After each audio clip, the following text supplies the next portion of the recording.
po yung ating pagkain. Sarap po ito eh. Masarap po ng adobo po ni ate. Sarap. Sarap. Hindi ko makuha yung adobo ni ate. Grabe, sarap talaga nakakaalam. Babdag. Sarap. Kaya nagkamay po ako eh. Hindi pwedeng hindi kamay ito eh. Paborito namin yung adobo ni ate. Yung customer po, nagustuhan din. Kaya nagpaluto sa kanya.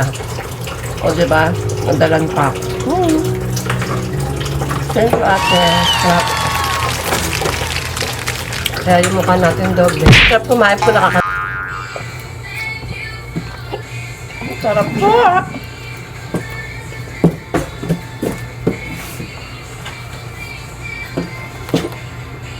At yung tinapa ito pag nagutom mo.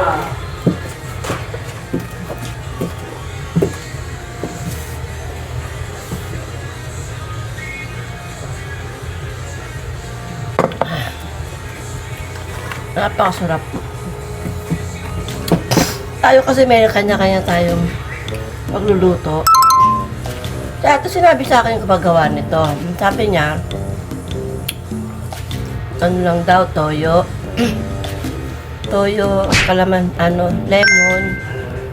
Pakulan mo lang daw sa ganun, tsaka suka. Ginawa ko, pero bala. Sarap. Sarap po talaga. Masarap na masarap. Kaya po masarap po magkamay. Kain po kayo. Kalimutan ko. Kain po.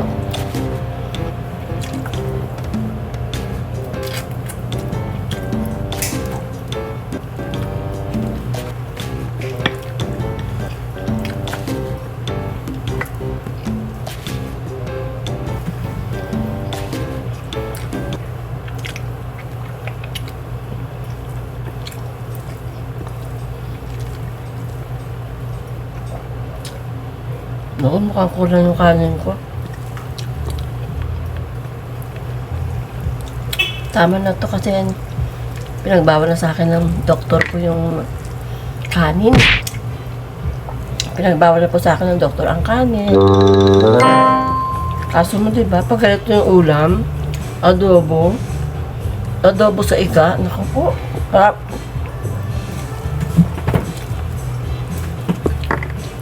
Kayo po, paano kayo magluto ng adobo?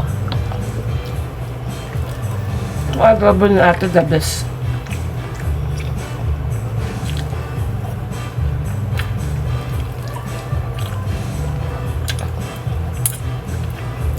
Yung customer po, ang paluto kay ate ng adobo, punta po mamaya.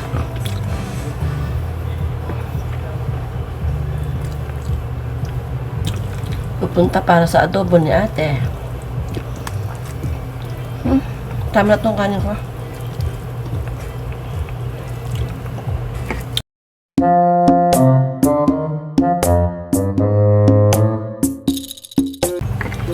Okay na itong kanin ka. Bukas naman. Sarap po magkamay.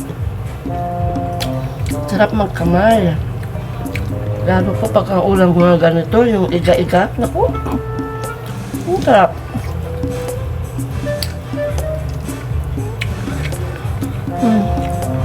Kaso madami ng bawal.